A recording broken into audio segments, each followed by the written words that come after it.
hier, je parlais avec les acteurs si il faut continuer comme ça. Ils m'ont dit non, Dan, il est devenu très artificiel.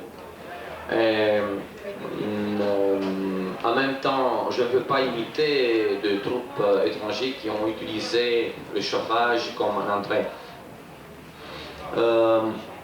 Le chauffement. Ils ont décidé hier, par exemple, de commencer directement. Mais ce n'est pas fini. Ce spectacle est encore sur cette surveillance. Moi, je suis très intéressé de leur donner la liberté de création.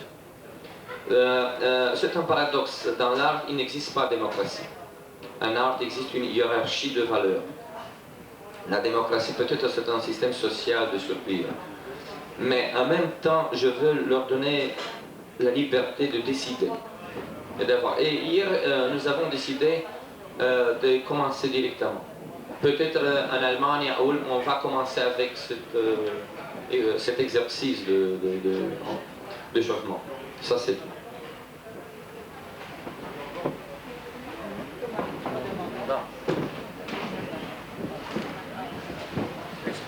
Bon, c'est très intéressant ça.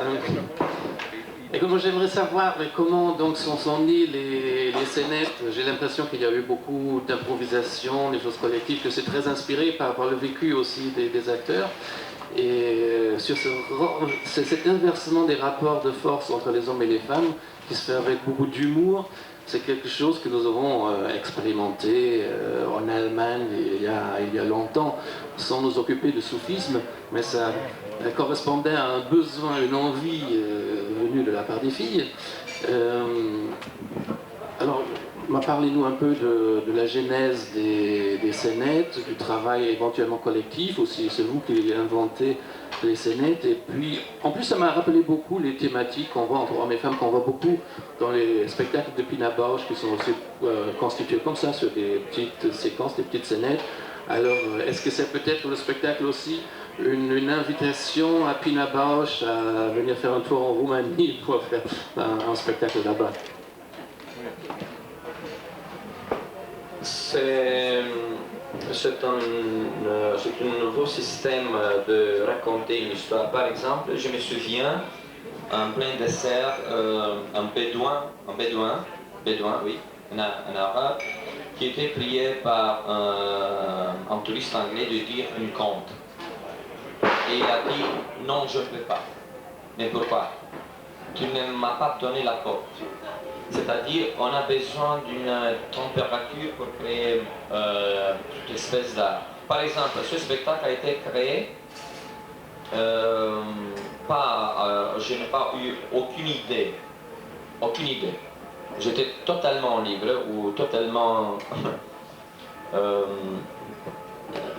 je commence avec la musique.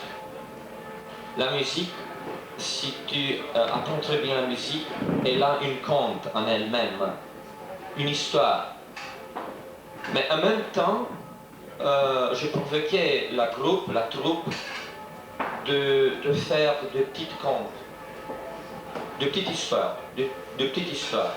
Je dis, vous avez cette opportunité de jouer comme enfant. Par exemple, vous avez vu les numéros avec Napoléon. C'est lui qui a créé ça. Et ils m'ont dit, Dan, nous voulons te montrer 2 numéros avec Napoléon. Et j'aimais beaucoup ça, parce que c'était très absurde, avec 2 Napoléons sur scène, ou peut-être un autre Napoléon. Pourquoi, je ne sais pas. Je n'ai pas aucune conception régisoriale, je ne suis pas un metteur en scène. Je suis un homme qui rêve. Et c'est à cause de ça que j'ai eu des difficultés, parce que le préjugé d'avoir une cohérence en ce qui concerne l'histoire. Mais je n'aime pas la cohérence, parce que ma vie c'est très incohérent. Si je rêve, je n'ai aucune cohérence. La cohérence, c'est la construction du cerveau. C'est une construction mentale. Il faut être très attentif. C'est pas un chaos. C'est une incohérence qui nous donne beaucoup d'informations. Parce qu'à cause de la raison, on peut marginaliser des informations plus subtiles de notre vie. Si nous resterons très cartésiens, On peut ordonner la vie, mais en même temps, on peut perdre beaucoup. C'est une attitude qui te donne l'opportunité de prendre des choses très subtiles. Et c'est à cause de ça que je fais un spectacle qui, au premier niveau, n'est pas très cohérent. Mais je voudrais parler sur la poésie, par exemple, d'être humain. Je voudrais parler sur le sens du mot.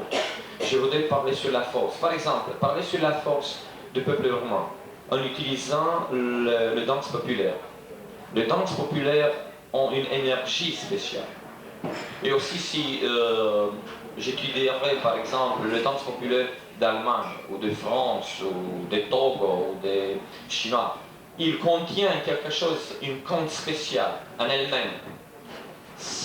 Il faut avoir la sensibilité de recevoir cette énergie. Quand j'étais en Corée du Nord, j'ai vu pour la première fois un danse coréen qui était très limité au point de vue des notes musicales.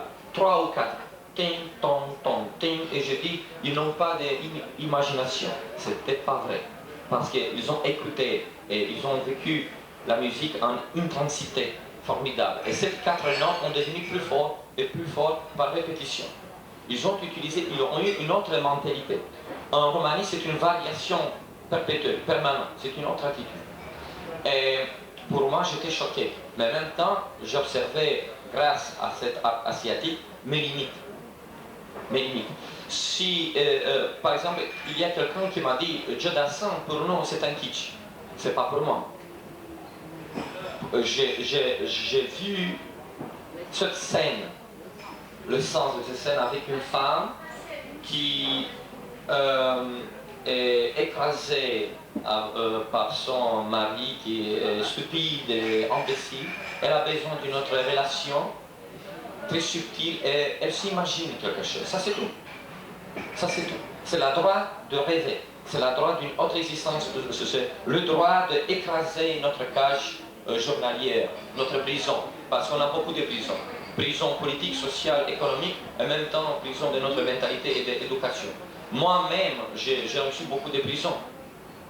Les prisons idéologiques. Et quand l'oiseau est dans la prison et quand elle a la possibilité de s'envoler, oui, elle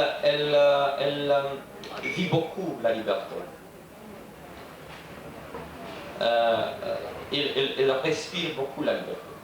Parce qu'il a pensé beaucoup sur la liberté dans cette cage. Il a beaucoup pensé, il a beaucoup rêvé. On a besoin d'exercices de rêver. Exercice d'imagination. L'imagination, c'est toujours ici et il faut le forcer. Parce qu'autrement, quand nous sommes enfants, nous avons une imagination très forte, mais quand on devient adulte, on atrophie, on a détruit cette imagination. Nous sommes devenus très sérieux, nous sommes devenus des hommes qui sont capables d'avoir une communication très sérieuse, mais pas capables de changer ça. Je vais changer, mais au point de vue d'enfance, pas au point de vue d'infantilisme. C'est des choses très différentes. Je ne veux pas parler sur une chose retardée, sur l'enfance. L'enfance est un univers d'artiste, une joie, et d'avoir le joie de vivre. Ça c'est tout.